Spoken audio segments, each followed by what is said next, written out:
If our goal is to get to a universe of, let's say, 100 voters, if 50 of them vote early, the data is updated immediately, that ground game can spend the rest of the election focusing on only 50. So you make it easier for the ground game where we already have an advantage. We build on that advantage by voting early because it means we can spend more and more time on people who maybe need a little bit more of a conversation to vote. So your voting early is good for you, but it's also good for the team.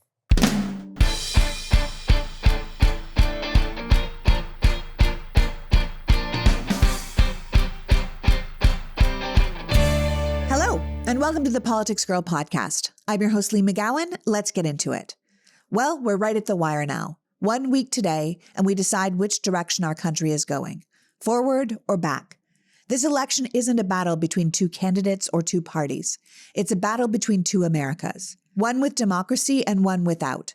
And there's no sugarcoating it. Donald Trump has said he wants to be a dictator. Project 2025 functions entirely on reshaping the government around such a person, and loyalty will be the first and final command. There is a reason military leaders and former Trump advisors are putting themselves and their careers on the line to sound the alarm for rising fascism and calling Trump an existential danger. Trump himself is busy calling the autocrats of the world his friends, while calling anyone who doesn't bow to his whims the enemy. But all is not lost.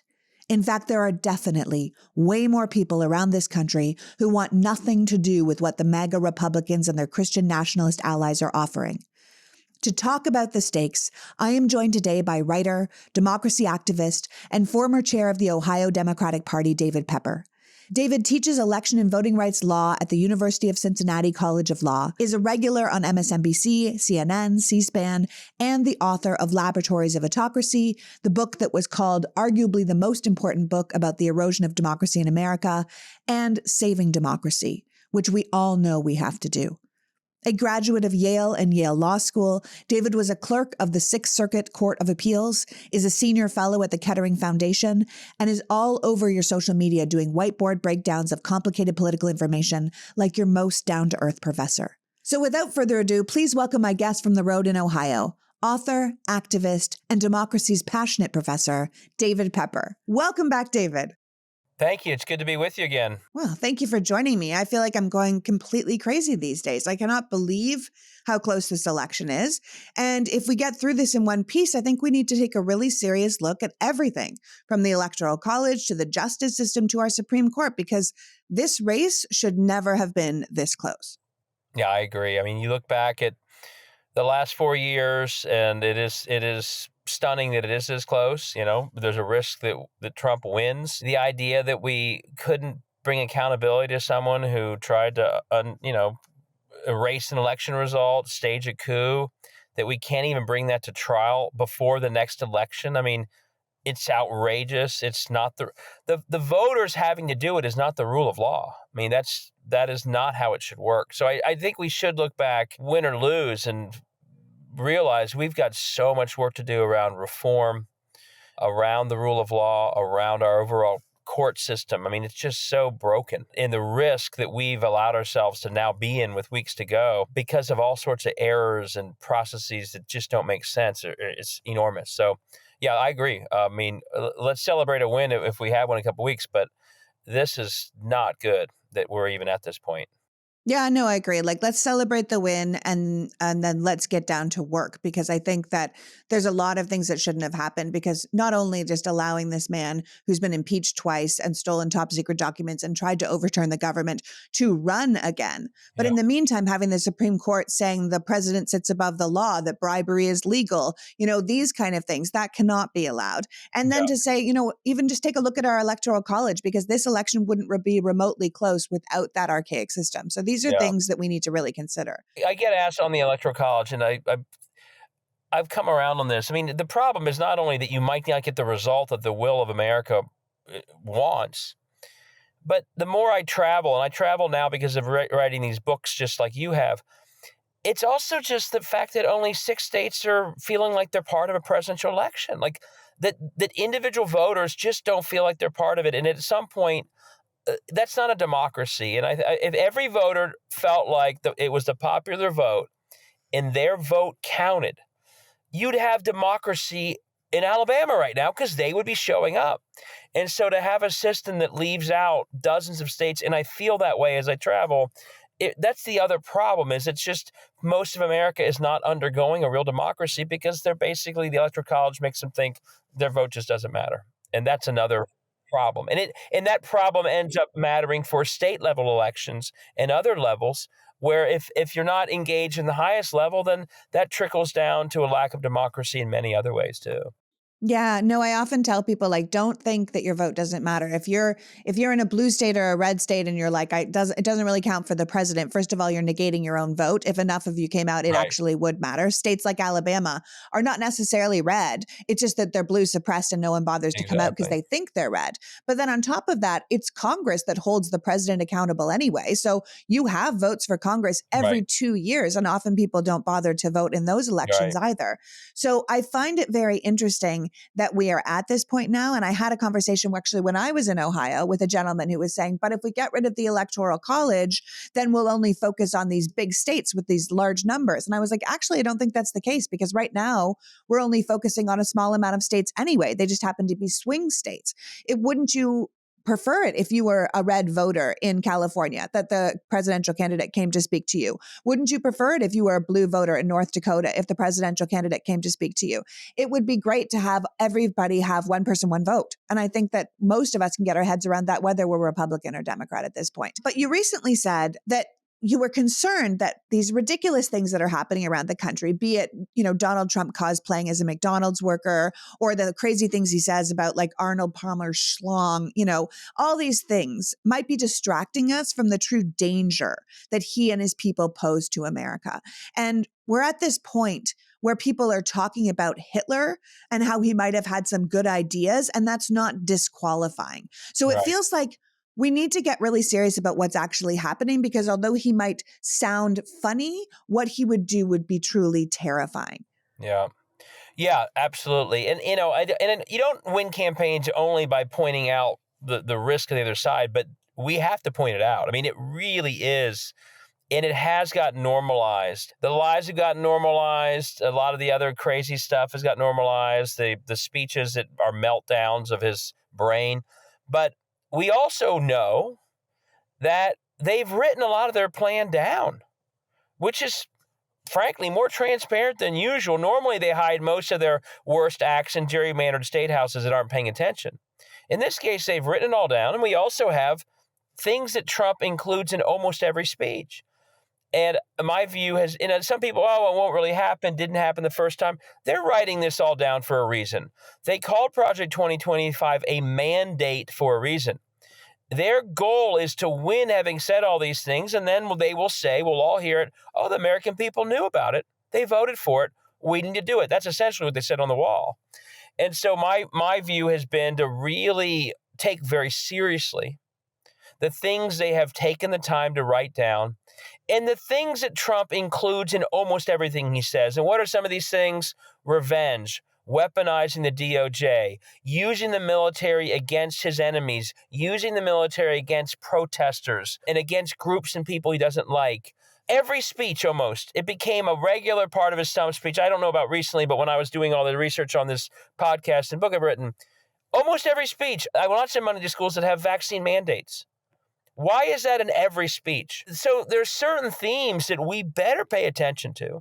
And my hope is in the final weeks, maybe we'll win over some voters in the middle. And hopefully Liz Cheney is helping do that and others. But there are also voters who and this happens, think, I'm not going to vote because they're all the same and they're all bad. And we need to convince them to vote. And my hope is some of the worst scenarios that I think are very realistically could happen under what they're saying they're going to do, hopefully get people to think, you know what, that's just too much. I don't want to risk the military policing protests in Philadelphia. I don't want to risk my kids' school being told, basically, you can't have any more vaccines because you'll lose your funding. So, yeah, I do think walking through some of the worst possibilities, taking what they're saying very seriously, is an important thing to get voters who may or may not vote thinking about, because the truth is, I think that term one, there were guardrails. Term one, there was a Millie. Term two, Trump learned that he doesn't want the Vindmans around. He doesn't want the Kellys around. He wants yes people. And so, yeah, some of the worst things that he's talking about didn't happen in term one because people were there to stop him. Those people won't be there in the second term. And so we should be prepared if he wins for some scenarios that have been unimaginable to be realistically things that could happen if he gets reelected. And we better be very eyes wide open about those risks right now as we close out this election. I think it's really important that we keep reminding people of these top line points so we can best communicate them with our uncommitted or disinterested friends and family. Because you're talking about things like the Insurrection Act, IVF and abortion bans, attack on workers, on unions, on worker safety, attacks on the environment. As you're saying, no vaccinations in school. He wants RFK in charge of our health. That guy is a complete anti-vax wackadoodle, right? Now we're talking about people like Eileen Cannon as Attorney General. And if anything, that woman has proved she knows nothing about how the law works in America. And we're going to make her the nation's top lawyer, right? They want to defund, which Trump just said, defund our public education, give out Trump's revenge fantasies by turning the entire Justice Department over to the executive branch using Schedule F. And they would be allowed to do it, right? He wants to turn the Justice Department, the FBI, the military on our own citizens. And if the president doesn't like a certain person, doesn't like a certain group, doesn't like a certain thing that was said on the media, that's going to tear our nation apart. Right. And I keep thinking to people like, listen, you use the word risk. And I think that that's the most important thing. Are you willing to take the risk that he's being serious? Are you willing to take the risk that he's going to surround himself with people like Mike Flynn and Steve Bannon and Steve Miller and these guys that will not only say yes, they'll say, let's go further, right? And I keep saying to people like, do you know what happens when a nation is terrified of their government? Do you know what happens when you start rounding people up in camps or you start throwing political enemies in jail? It destroys the economy because the market doesn't like that kind of volatility. I mean, people like me and you will be probably in prison, but people's 401ks are going to tank, right? Yep. You think groceries are expensive now? How much are strawberries going to cost if you round up, what is the number, 11 million illegal immigrants? Who do you think is putting the food on your table? Who is working in the back of restaurants and parking your car and caring for your kids and cleaning your home? Illegal immigrants do a lot of the jobs that Americans need and refuse to do ourselves, or corporations will pay a less than legal wage to get done, right? Yeah. How will removing 11 million of them from our economy not deeply affect the economy, right? Who's paying for this deportation? Everyone talks about Kamala Harris and what are the details of her plans. What is the details of this mass deportation plan? Who is paying for the armed enforcement? Who's paying for this show me your papers Gestapo they're going to put out there? Who's transporting these people? Where are they going? Are we going to fly them all home to their home nations? Who's paying for that, right? So we need to be honest that the plan is to put people in camps, right? They're not going to just let these people sit in camps either. That's going to be a work camp, right? We're going to build work camps in America. Yeah. And like they did in Poland for other people that were, quote, poisoning the blood of the nation. So I think it's really important that Americans get their head around what this really looks like, what these plans that they're putting out there, that they said at the RNC, because we have to be like, are we for real, America? Is this the risk we really want to take? Yeah. And what's funny is as I put stuff like this out, just taking their words seriously.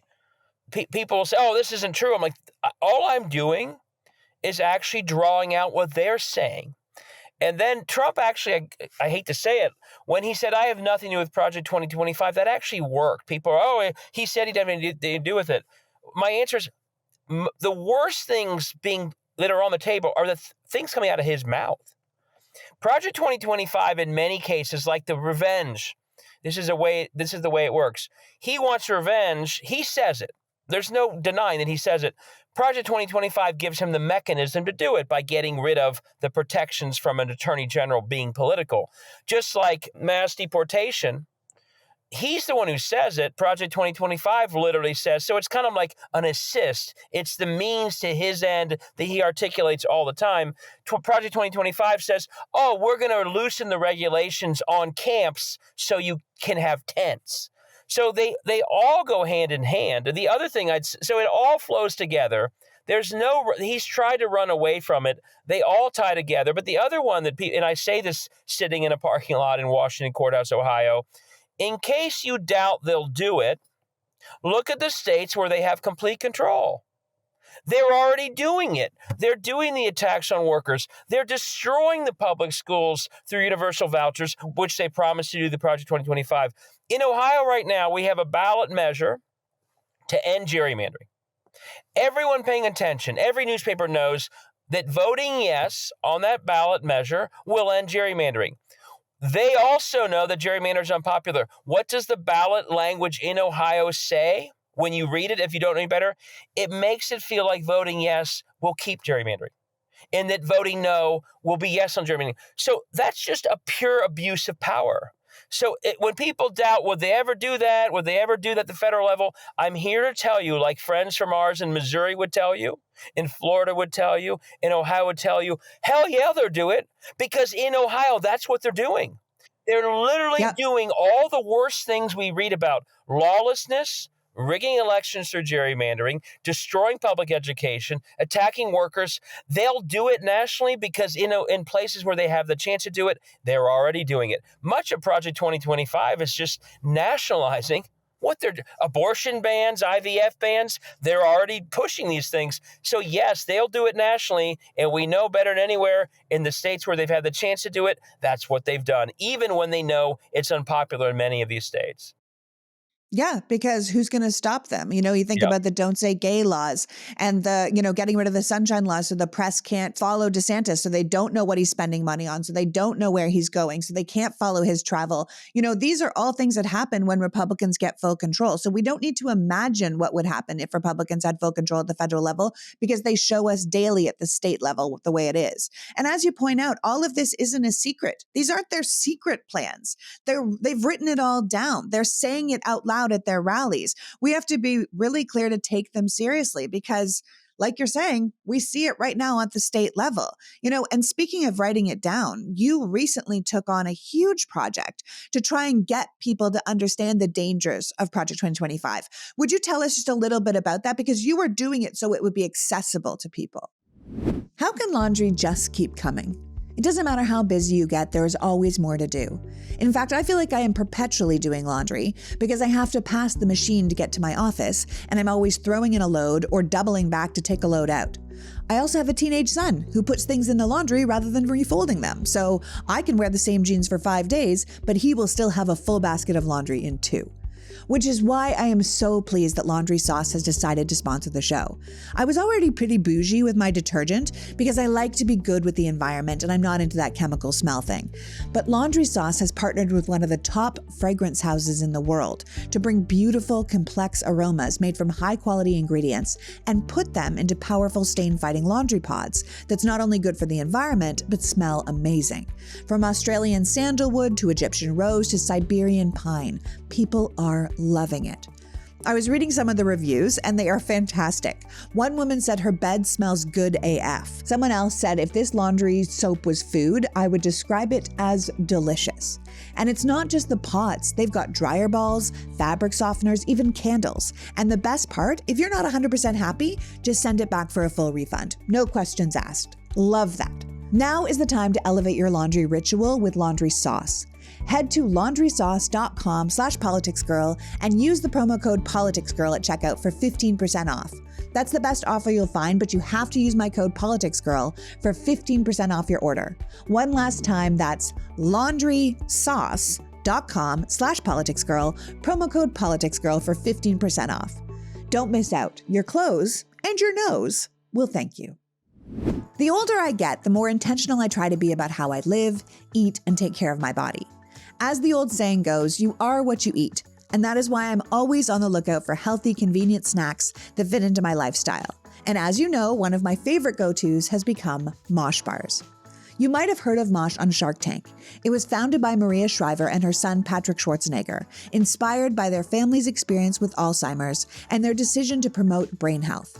With that mission in mind, they teamed up with top scientists and nutritionists to go beyond the average protein bar. Mosh bars come in 10 delicious flavors, including 3 plant-based options, and each bar is designed with ingredients that support brain health, like lion's mane, collagen, and omega-3s. They've even recently upgraded their formula, now featuring Cognizin, a premium neurotropic that delivers acetylcholine to fuel your brain in the way no other bar can. And the best part? A portion of every purchase of Mosh bars goes towards funding gender-based brain health research through the Women's Alzheimer's Movement. Since 2/3 of all Alzheimer's patients are women, this initiative is working to close the research gap between men and women's brain health. I personally love the lemon and white chocolate. It's the perfect snack whether I'm rushing out the door or I need a quick pick-me-up. And knowing that Mosh bars not only taste great but also support an important cause, that's the best part. So if you want to find ways to give back to others and fuel your body and brain, Mosh bars are the perfect choice. Head to moshlife.com/politicsgirl to save 20% off plus free shipping on either the Best Sellers trial pack or the new plant-based trial pack. That's 20% off plus free shipping on either the Best Sellers or plant-based trial pack at moshlife.com/politicsgirl. I just ordered 3 new boxes for myself. Thank you, Mosh, for continuing to sponsor this podcast. So, you all know that I love my coffee, but my husband Sean is a different story. He is super sensitive to caffeine, and every time he has a regular cup of coffee, he ends up feeling a bit jittery and off for the rest of the day. That's why he has switched over for a while to mud water, and honestly, it's been kind of a game changer for him. Mud water is a fantastic coffee alternative, made with a blend of organic, functional mushrooms. It keeps him sharp and energized without the caffeine crash he often gets. It's got ingredients like lion's mane, which supports focus and mental clarity, and reishi, which helps you stay calm and balanced. There is also chaga for its antioxidant benefits, and cordyceps, which boost energy and stamina, which is very helpful in a long workday. Sean has been drinking the OG blend, which has a rich, earthy flavor with hints of cacao and chai.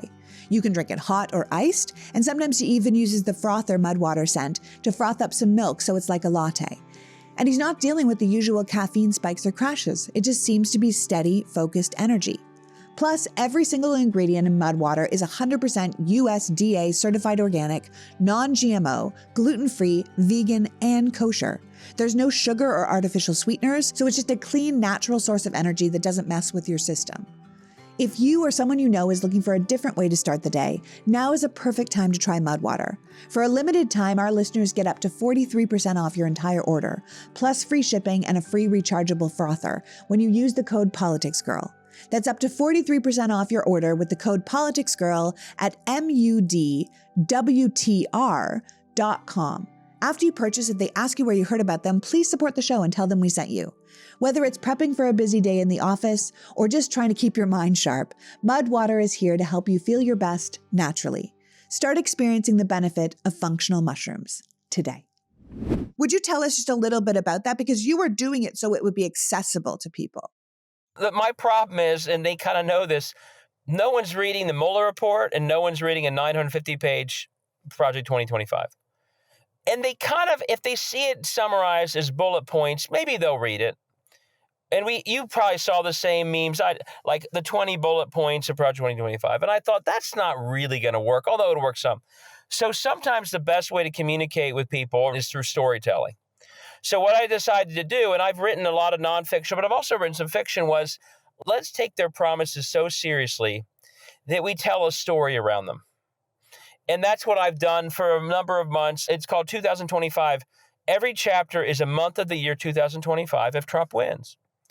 And every chapter is a life that's being basically, torn apart by one of his promises. The February chapter is what would having the IVF ban feel like to a woman who's been trying to get pregnant for 10 years and is told in the end, we may have a chance on the biological side, but it's being banned legally, so you're out of luck. The June chapter is mass deportation. Because what does a camp look like in a country that's trying to deport 15 million people? We have a little more than 1 million people in all prisons across the country. So 15 million? We would have hundreds of deportation camps. As you said, we don't know even what they'll turn. We will be overwhelmed by just the actual logistical problem of actually trying to do what they're talking about. So what I've tried to do is is just take it serious enough to try and describe what it would look like, not exaggerating it. Or another one that we just released. And so the exciting thing was that people got interested enough, and you were one of them, that we turned this into a podcast. And just this last week, and by the way, people should know, you were actually, I think, one of our only non-professional actors or actresses, and your chapter on vaccines was amazing. But just this week, we released a chapter from Mark Hamill as an episode of our podcast. He's a soldier in Philadelphia being asked to police a protest. And it's probably the hardest of the chapters to digest, because it basically walks through how quickly it will go wrong when we task Americans in the military to police protests, being told by a president, crack down on them, shoot them in the legs, which is what he says. So what we're trying to do is capture what it would actually be like to have all these promises actually executed upon. And the truth is, again, whether it's no vaccines in schools, the U.S. military policing a protest in Philadelphia, whether it's mass deportation camps, whether it's attacks on workers that thought Trump was going to be their friend, figuring out he's destroyed their lives, all of it is absolutely drawn from exactly what they're saying. And the project was to try and bring real life to it, so people understand how it would play out, as opposed to dismissing it as, oh, that's never going to happen. So my hope is that those who've listened to it or read it, it makes it far more real, which is, I think, how people need to think about it. Yeah, no, I really hope that people will go and listen to the podcast. It is spectacular, and you got some real talent in there. And I appreciate you including me, because things like getting rid of vaccine mandates is terrifying to me with having my son in school and how quickly that would go wrong. That was my chapter. I did chapter 4. You recently wrote on your Substack, when it comes to Trump, that it's pretty easy to figure out what he wants to do. He talks about it all the time now. He's being very clear he's going to go after his enemies, that he wants the military officers to do whatever he says, that he wants, his generals to be like Hitler's generals. He has his minions all over the media trying to say that what he's saying isn't real, that what he does isn't what he really wants, that he's being hyperbolic, that, this rounding up people is just illegal immigrants. And I think we're being gaslit into thinking that we're crazy to take his crazy talk seriously, but we're not. And as you point out, federal law might prohibit the U.S. military to be used as part of domestic law enforcement. But he's talking about the Insurrection Act. And the Insurrection Act is something he wanted to do in his last term. So this is not new. The Insurrection Act, for people who don't know, is from 1807. It basically removes the law that allows the National Guard and active duty military to be involved in domestic violence. In this case, they are allowed to. They're allowed to get involved with domestic violence, in conspiracy, and any kind of quote unquote unrest, right? So any protest, as you were saying in the Mark Hamill episode, to his presidency, anyone that says, we are unhappy with this, you could send the military out to scare us enough to go home. And I keep thinking about that scene in Handmaid's Tale, which they made for television. And in one case, they have taken the right for women to have their bank accounts. And then they have taken the right for women to work in jobs. And women all go out in the street to protest. And they open fire on the protesters.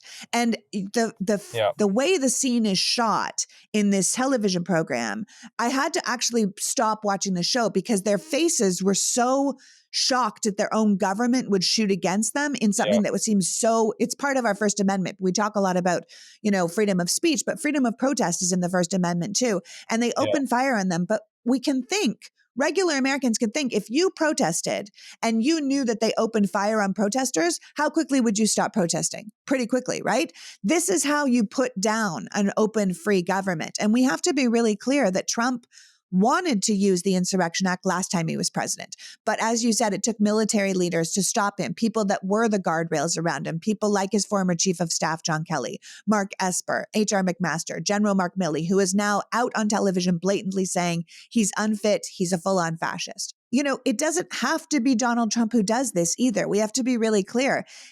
This could very easily be J.D. Vance on behalf of the Heritage Foundation or the Federalist Society, a puppet acting for the good of, say, Christian nationalists anywhere. So that is on behalf of God, And when you start thinking of it like that, that's what we're looking at. And I think people need to get really prepared for that. Yeah, no, I mean, the other thing is Donald Trump is not some law student. He didn't come up with he wants to use the military.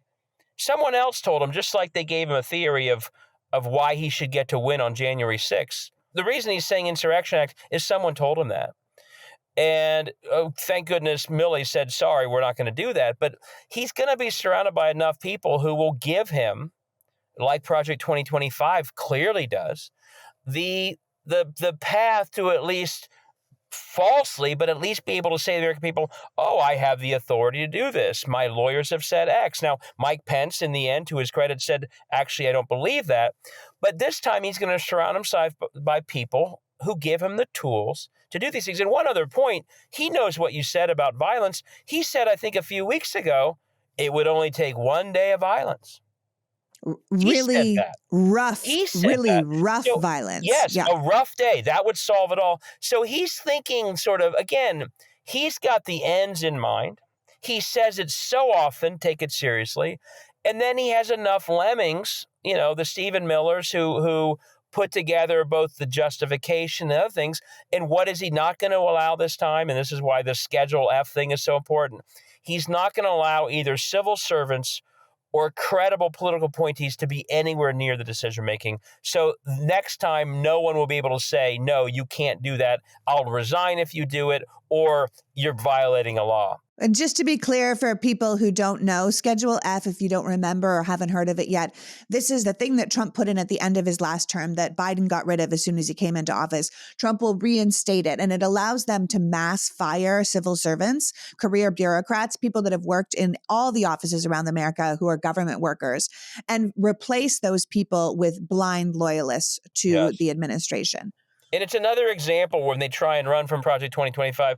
I have nothing to do with that. Former President Trump, all Project 2025 is saying here is redo what you already did before. Don't tell us you have nothing to do with it. It's reenacting the things that you already did once. One of the consistent themes of all this is replace scientists, replace experts, replace independent lawyers, replace independent FBI agents. All of them will be replaced by hacks. One of the chapters, by the way, that it may sound a little outlandish, but I actually absolutely believe this will happen, is the leader of the DOJ effort to seek revenge was someone, in the book at least, who was part of trying to overturn the Arizona election. Another person who was put into a major position in one of my chapters was someone who was in trouble for January 6th. Now, that sounds outrageous to us, but when they're looking for loyalists, that's who they're going to look for. The people who they think are the heroes on what now Trump says that was the day of love will be the very people we think were the worst actors on January 6th or election denialists. For them, holding them up as the loyalists will be the way they get more loyalty. So I think what we would see in a world, post-Schedule F, it won't just be sort of some Republican county commissioner from Ohio getting a job that he or she's not qualified for. It will be people who broke the law, get pardoned, being rewarded for being the most loyal. And the most loyal were the ones who did things on January 6th or tried to undo the election. I think we will see those types of people becoming very important in a second Trump term, because that will be the greatest way to show absolute, like J.D. Vance shows by being vice president, absolute loyalty, saying you would have gone along with January 6th, what J.D. Vance says, is actually what we will reward in our new system. So I think the possibilities who will be in positions to make decisions, we're going to see some of the worst people put into them, because they also happen to be people who've been the most loyal in moments where everyone else with any common sense left, but they were the ones who were still willing to go that far. They're going to be the people who are going to be most important in the second Trump term, which should scare the hell out of all of us. Yeah, we're looking at cabinet members like Marjorie Taylor Greene and Matt Gaetz and people And like Eileen that. Cannon. Right, Yeah, exactly. Eileen Cannon. Yeah. I understand that people might feel like this idea of U.S. troops patrolling U.S. cities, cracking down on government enemies, doing broad sweeps of, town squares and restaurants and, your movie theater, looking for everyone from illegal aliens to political dissidents might feel impossible to people, but it's not. It happens in other countries every day. It has happened throughout history. So I think rather than dismissing it, we would be far better off imagining what it could really look like so we can not only make the right decision in November, work as hard as we can until November, but also be prepared for what these people might do if they lose, right? Because you were talking about the episode you did with Mark Hamill, this idea of using the military against the American people, he's saying that out loud now. So this is not something Right. we can pretend isn't going to happen. But I Right. think it's not just big picture things that people might think might happen to Democrats in blue cities, right? Oh, it's just going to happen to the people in LA or the people in New York. You did an episode with Don Cheadle and Ever Carradine that focused on public education, both the elimination of the Department of Education and the money that would be then siphoned off to private Christian schools. But also, as you and I were talking about the episode I did about the removal of vaccine mandates in schools because of government policy and how American children would suddenly be re-exposed to these long vanquished disease like smallpox and polio, because we're not just talking about the COVID vaccine, we're talking about all vaccines. So this isn't just something that will happen over there to those people in those cities. These are huge changes that will take place in every town in America and affect every child in America, whether you're a Republican or not. So while you all know I'm more of a dog person, we do have two beautiful cats that live across the street, and we look after them from time to time. They are sweet, picky, and definitely creatures of habit, especially when it comes to food. Our neighbor has tried everything to get them excited about mealtime, but nothing really worked until we suggested Smalls. Smalls is a cat food brand that uses protein-packed recipes with preservative-free ingredients, the kind you would actually recognize if you found them in your fridge. It's no wonder that Cats.com named Smalls their best overall cat food. And those cats across the street? They're obsessed. We did a little taste test, 2 bowls side by side, and they went straight for the Smalls. No hesitation. Their favorite flavor, I would definitely say, is the chicken. Smalls was started back in 2017 by a couple of friends who began cooking small batches of fresh cat food.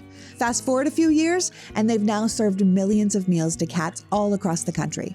And I have to say, every time Sean feeds Smalls to those kitties, the smell no longer makes him gag. Cats are actually descended from wild desert hunters, which means they need fresh, protein-rich food to stay happy and healthy. Unfortunately, most commercial cat foods are packed with mysterious byproducts and preservatives, but with Smalls, you know your cat is getting real food. In fact, 88% of cat owners who made the switch to Smalls noticed improvements in their cat's overall health. 88%. That's a pretty big deal. And here's the best part. Smalls is so confident your cat will love their food that they offer a risk-free trial. If your cat doesn't like it, you get a full refund, no questions asked. So give your cat the gift of great food this election season. Head to smalls.com/politicsgirl and use the promo code politicsgirl at checkout for 50% off your first order plus free shipping. That's the best offer you're going to find, but you do have to use my code politicsgirl for 50% off your first order. One last time, that is smalls.com/politicsgirl for 50% off your first order plus free shipping. I try not to be someone who gets caught up in the aesthetics of aging, but I do want to keep my skin as healthy as possible as I get older, which is why I'm excited to tell you about OneSkin. Did you know that as early as your 20s, your body starts accumulating what are called sentient cells or zombie cells? These cells stop producing collagen and hyaluronic acid, which can leave your skin looking and feeling older. Luckily, there's a solution, and it comes from OneSkin. Founded by an all-woman team of scientists, OneSkin is the first and only skin longevity company that targets cellular sentience, the key marker of aging. Their proprietary OS1 peptide is significantly proven to reduce these zombie cells, decrease lines and wrinkles, boost hydration, and help with thinning skin. It's no wonder they have over 4,000 five-star reviews for their entire product line, which includes face, body, sun, and travel size options. Treating the symptoms of aging has long been the norm in skincare, but OneSkin takes a different approach. They're focused on optimizing your skin at the cellular level, so it's more resilient to the aging process. In fact, in a third-party 12-week clinical study, OS1 Face was clinically proven to strengthen the skin barrier and diminish visible signs of aging, with 87% of users seeing a reduction in wrinkles. So if you are ready to see what OneSkin can do for you, now is the time. OneSkin is the world's first skin longevity company.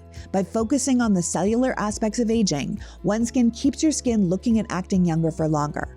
Get started today with 15% off by using the code politicsgirl at oneskin.co. That's 15% off at oneskin.co with code politicsgirl.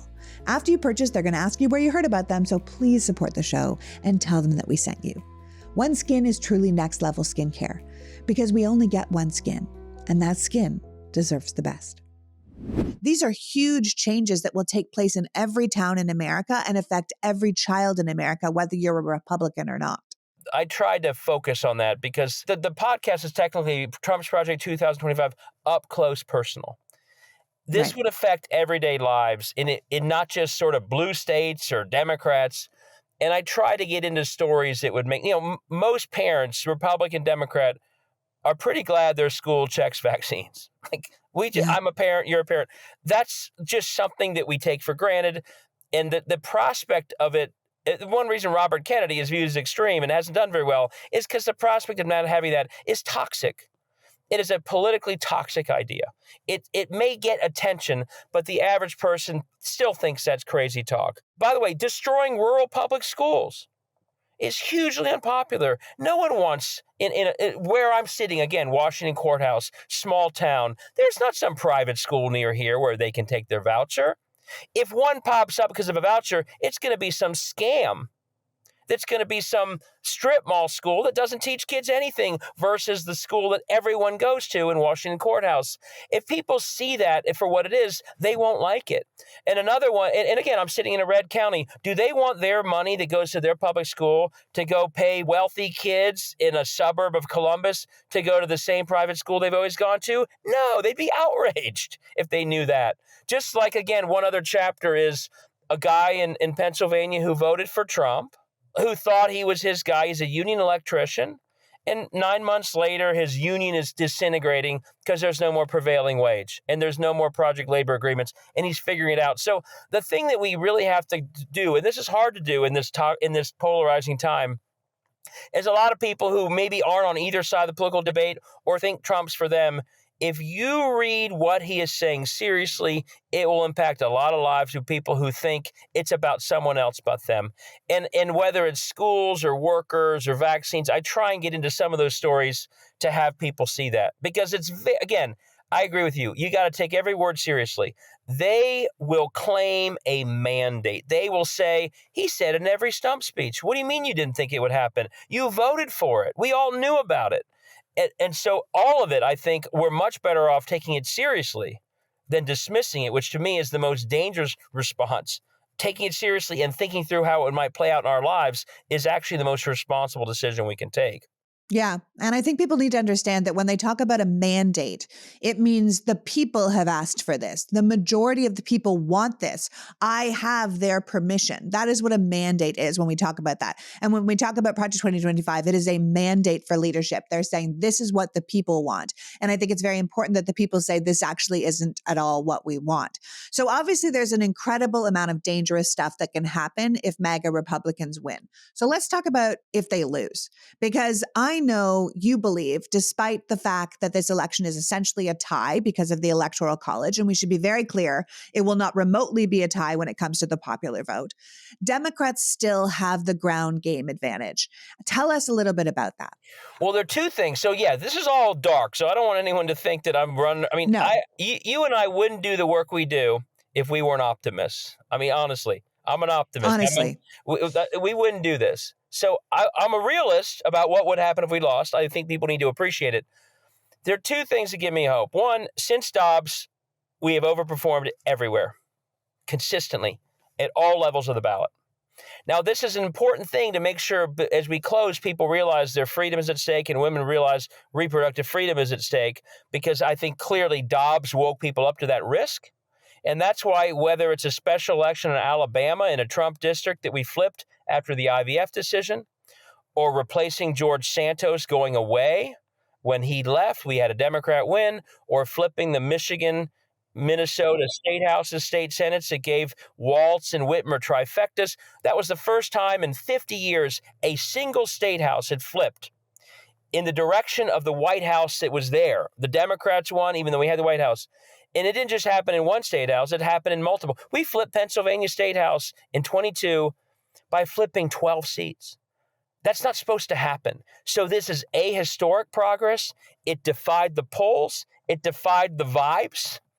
Remember, people thought we were going to lose Virginia in November of 23. We flipped the Virginia State House. They thought we'd lose the House by a lot more, and we didn't. We didn't lose the Senate. So there's something going on since Dobbs, and what I ask people to do is remember whatever you were doing, grassroots activists, that led to the results in 22 and 23, and keep doing it, because it's actually, there is a winning streak for democracy that gets lost when we look at only at the national stuff, but at the more ground level, look at the Ohio reproductive freedom story in 2023, Kentucky, for goodness sakes. So that's one thing. And the other thing that's good to remember, Trump, I believe, and you don't want to overstate anything. I don't know everything the other side does, but he seems like he pretty much destroyed their ground game.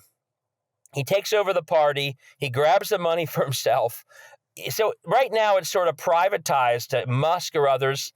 Maybe they'll figure something out, but that's a high-risk move, destroying your own side's ground game. Our ground game not only is quite strong, but remember, we won in 2020 when we didn't knock on doors because of COVID. Democrats made the decision, which was criticized, but I also understood it. We're in the middle of a pandemic. We think people will not respond well to us knocking on doors. And we still won. Well, now we are knocking on doors.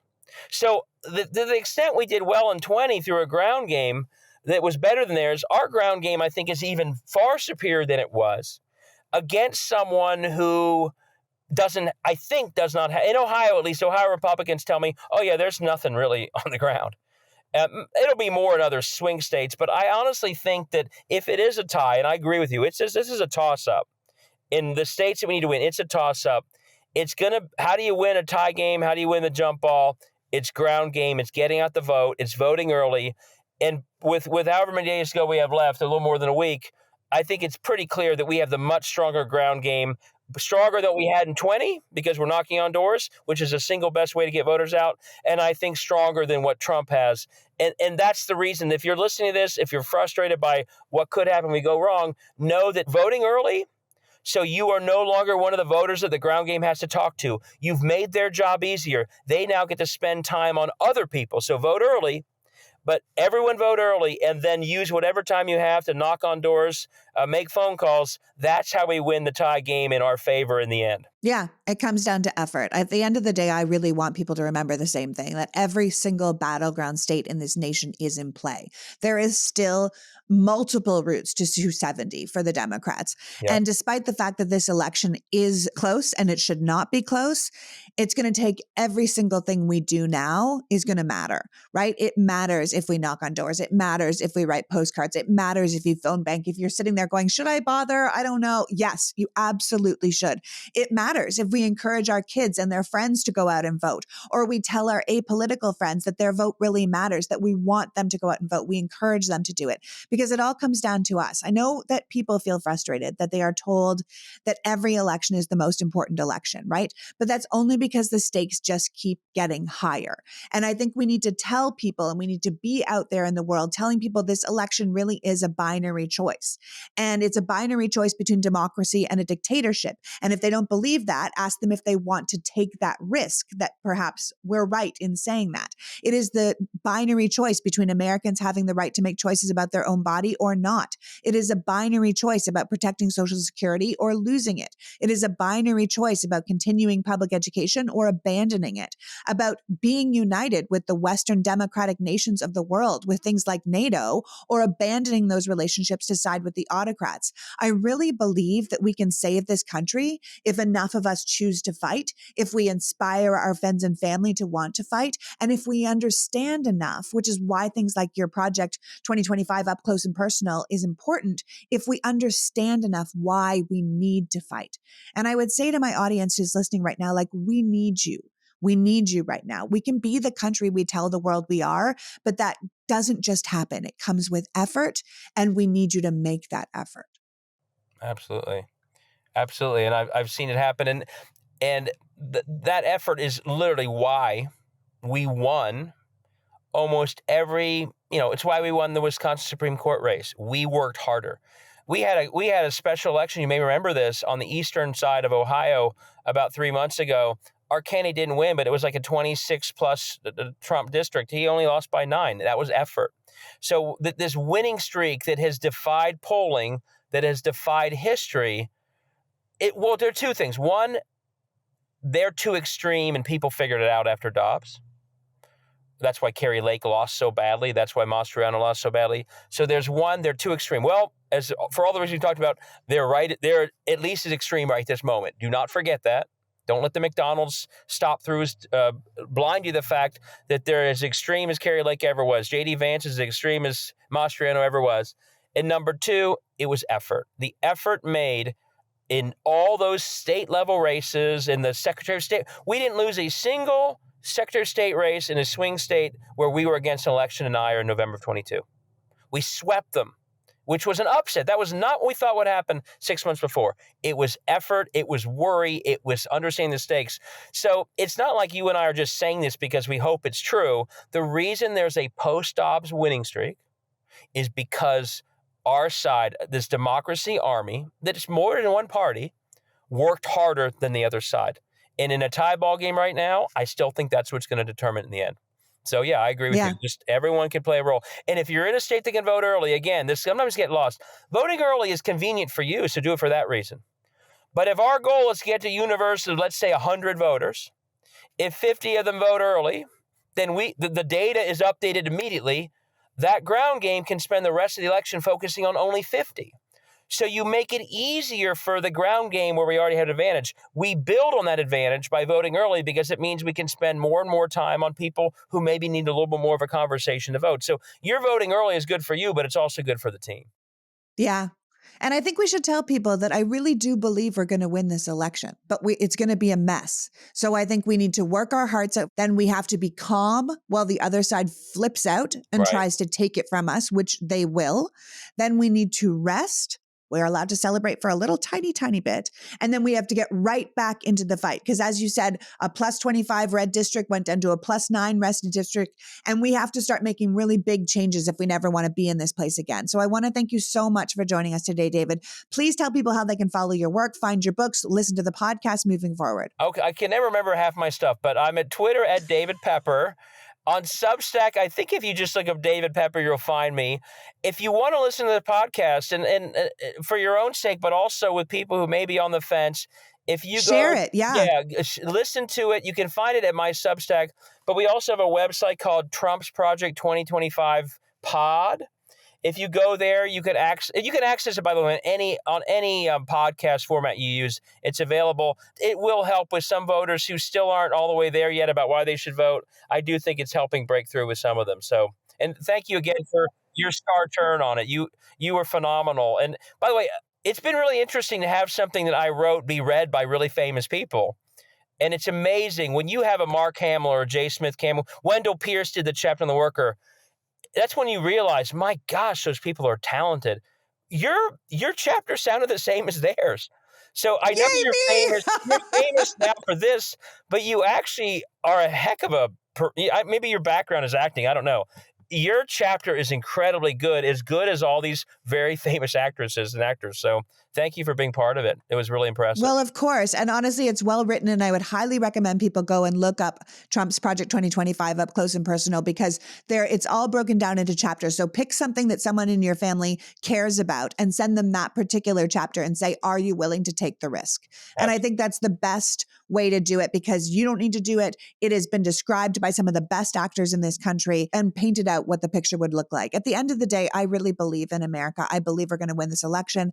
And while I know it's going to be a fight to the bitter end, I believe this is a country that is really worth fighting for. So thank you so much for joining us, David. And I know everything is on the line and it feels like it's not right and it's not fair. But as I say to my son all the time, life isn't fair.